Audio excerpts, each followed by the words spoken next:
Fun on Safety Talk, turning what you thought was dull into something downright delightful.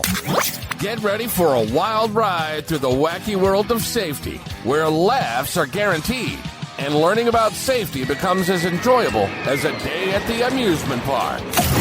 With the Safety Dude, we're proving once and for all that being safe doesn't mean being bored. Let's get this safety party started.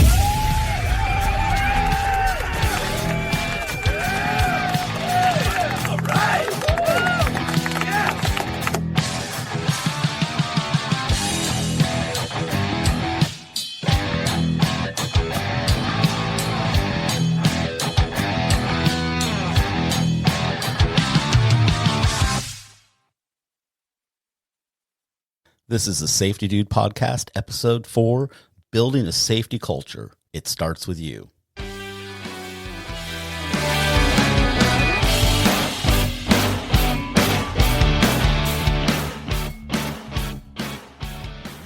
Hello, safety enthusiasts, and welcome back to the Safety Dude Podcast. It has been a while since we've been together. I had a very crazy, busy start to the year, and I'm just happy to be back and getting back on a normal schedule again. But I am your host, Rob, the Safety Dude, here to guide you through all the things safety with practical tips, stories, and a little humor along the way. Today, we're diving into a topic that's at the heart of every successful safety program, creating a safety culture. Now, let's be honest. Safety culture can sound like one of those corporate buzzwords, right? We have all lived with corporate buzzwords. But let me tell you something. It's so much more than posters on the wall or ticking boxes in a compliance checklist. A strong safety culture is about people, their values, their behaviors, and their commitment to looking out for one another. This is not a selfish exercise. We have to look out for each other. And here's the kicker about all of this, right? It starts with you and it starts with me. So what is safety culture? Let's break it down. A safety culture is the shared attitudes, beliefs, and practices around safety in a workplace, community, or even a household. It's not just about following the rules. It's about creating an environment where safety is second nature. Second nature. So important. Think about it this way. When safety is a priority, people don't just act safe when the boss is watching or when there's a safety audit. They act safe because they believe in it and because they want to protect themselves and others. I was very young in my safety career, and we had a really good safety program starting. It was back in the heyday, right? When lockout tagout was just really starting to be something that was important. And, keeping people from chopping their fingers off in a sawmill was, what our daily goals were back then because it was happening so much. We had good safety going on around our facility, but we had a really tragic thing happening with a good friend of mine, Simone, back in Oregon. He was all excited, just bought a new home. Simone was a great worker, right? Great, very safe worker. And just bought a new home for his family, and he was all excited, and he was at home on the weekend and was putting in a gravel driveway because in Oregon, that's what you typically do. You throw down some gravel and call it your driveway, right? Out in the country. Well, he was using his skid steer that he rented to help spread this gravel out, and he, for some reason, left the bucket way up in the air and then decided to exit the skid steer. As he did that, he hit one of the pedals and it caused the bucket to come crashing down on him, and it killed him. And it made me start thinking, we do all of this great safety at work all the time, but we are failing our people if we aren't making it so important to them that they want to do everything absolutely perfect and safe when they're away from work also, when they're there with their kids and making sure their kids are learning the right lessons about being safe. So I was very fortunate that I learned that lesson, sadly at the expense of Simone. But, it really made me understand that, we have to make it more than just about work. So enough of my rambling about that, right? But why it matters, right? Why does safety matter? Safety culture. For one, it saves lives. It reduces accidents and injuries, and it fosters trust and accountability. Beyond that, a strong safety culture improves morale and productivity. Yes, when we do everything right and we do it safely and we're not having to stop all the time because somebody gets hurt, we are more productive. People are happier. When people feel safe, they perform better. And let's not forget the financial impact. Fewer incidents mean lower costs for business. One of my favorite things that I love to do with a safety exercise with a team is put up a board, make a PowerPoint presentation, now that we have fancy PowerPoints, but have everybody think about, what is your why for working safely? What is your why? And then bring it in, post the picture up there. It might be your children. It might be your dog. It might be your boat because you want to go out and enjoy that, next fly fishing trip. So let's get into the nuts and bolts a little bit. How do we build a safety culture? How do you go about building a safety culture? And let's talk about some of the key tips.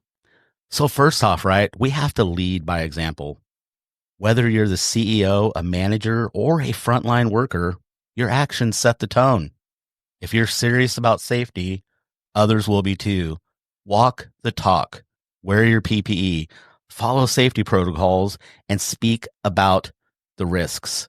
Let people know about them, especially, our frontline workers. You are the most important people in a facility.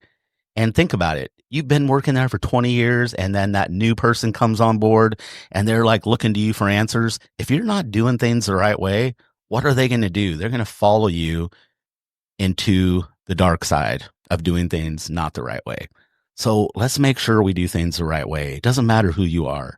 And CEOs out there, some I know are narcissists and some I know are really good people. It doesn't matter if you're at the top of the food chain or not. It doesn't matter if you own the company. Wear your PPE. Set a good safety example and walk the talk. Doesn't matter who you are. Everybody's looking at you. Next up, we want to communicate effectively. Safety shouldn't be a once-a-year training or a memo nobody reads. Talk about it on a regular basis. Hold safety meetings, share updates, and encourage open dialogue. And remember, communication is a two-way street. Listen to concerns and ideas from your team. They are the ones that know what is going on out in the factory, on the farm, at the grocery store where they work. It doesn't matter where you're at. Your team members are the ones that know, so to speak, where the bodies are hidden, right? They know the bad things that are going on. And if they take the time to bring it to you, give them the respect to listen and address their concerns. They deserve that. And it's going to really set the tone for type of culture you have around there. Do you get it taken care of, or does it get put on a list and never gets done? All right. Next up, we want to empower everyone. A strong safety culture gives everyone a voice. Encourage workers to report hazards, suggest improvements, and take ownership of safety. When people feel empowered, they're more likely to act responsibly. And don't make them feel bad for bringing ideas to you. Okay? Reward them. Make them feel good about it, which is what we're going to get into the next topic. Recognize and reward. People respond to positive reinforcement. Celebrate safety milestones. Recognize individuals who go above and beyond and reward safe behaviors. It's a great way to build momentum and keep everyone engaged. I love it when you see programs where, hey, let's have a pizza party, or, hey, you got caught doing something good and one of your coworkers turns you in and you get some points and you can go spend those points at the company store. Everybody loves company swag. Get a lunchbox, a water bottle, a nice t-shirt, sweatshirt, whatever it may be. But recognize those people that do a good job and are really helping get things done. Learn from mistakes. Nobody's perfect and accidents can happen. The key is to learn from them. Investigate incidents without blame. Identify root causes and use the lessons learned to prevent future issues. This is so important. I feel like so many times, right? It's probably part of our culture as a country. When we investigate accidents, we're looking for who do we point the fingers at, right? Whose fault is this? And then the lawyers get happy and they go sue everybody, right? So let's think about it this way. How about if we have an accident and we try to figure out why it happened and get to the true root cause of it, and then let's put steps in place so that it never happens again. Okay. Now, I'm not saying along the way somebody didn't violate something they should have known they shouldn't have done. But if that's the case, let's fix that. Why did they feel it was okay to violate it? Right? You trained them. They signed off that they knew that that was not okay to do, but yet they still violated. So that's also a sign of a broken culture. Why would somebody do that? So if that's part of the lessons learned, then figure out how to keep that from happening again. All right, enough of my high horse there. Let's get into some stories from the field. Also, what I like to call the domino effect. Let me share a quick story. I once worked with a team where safety wasn't exactly a top priority. Many teams, actually. PPE was optional, shortcuts were the norm, and people just hoped for the best. Then one day, a near miss happened, a big one. It was a wake-up call. The leadership team stepped up, introduced new safety protocols, and made safety part of their daily conversations. What was the result? Not only did incidents decrease, but the team's morale and collaboration improved too. Safety became contagious, and it started with one small change. Now, I have so many stories and examples of situations like this. I want to almost make that like its own separate episode, which I will probably do. I need to start bringing in some guests and making this a little more fun. And then down the road, we're going to start video broadcasting that. I've got to figure out how to get some good cameras set up here in the old freight elevator in Indy that we broadcast out of, which is very cool, by the way. But next up, hey, let's talk about the safety culture self-check. Here's a challenge for you.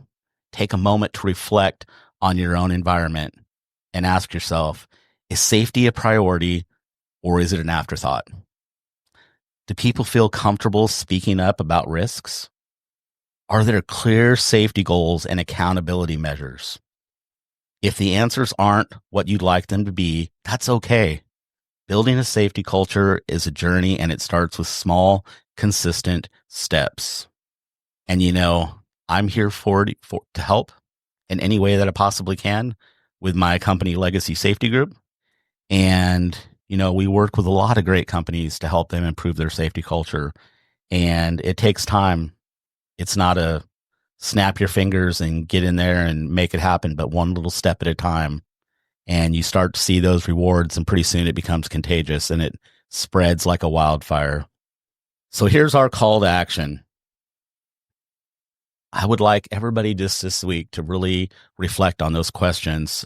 Sorry, I stalled myself out there for a minute, a little old man moment, but really think about those questions that I just asked. Okay. Is safety a priority or is it an afterthought? Do people feel comfortable speaking up about risks? And are there clear safety goals and accountability measures in your workplace? So that's my call to action for this week. Think about those and address those. Now that's it for today's episode of the Safety Dude Podcast. If you found this helpful, hit that subscribe button and share it with your team, your boss, or anyone who could use a little safety inspiration. And hey, if you have a story or tip about building a safety culture, send it my way. I might just feature it in a future episode. If you'd like to come on and talk about a tragedy that happened that made you think so much differently about safety, or maybe you are somebody that was hurt as a result of a workplace injury and you'd love to share your story, please let me know. Please. rob.schoaf@legacysafetygroup.com. Please shoot me an email and I'd be happy to get with you and get you in here and record an episode together. So next week, I believe what we're going to do is we're going to dive into some ergonomic safety, kind of a boring topic, but an important one because, we need to keep our backs safe. We're going to talk about everything from office setups to lifting techniques. We'll cover everything you need to know to keep your body in top shape. Until then, stay safe, stay aware, and remember, you've got the safety dude in your corner.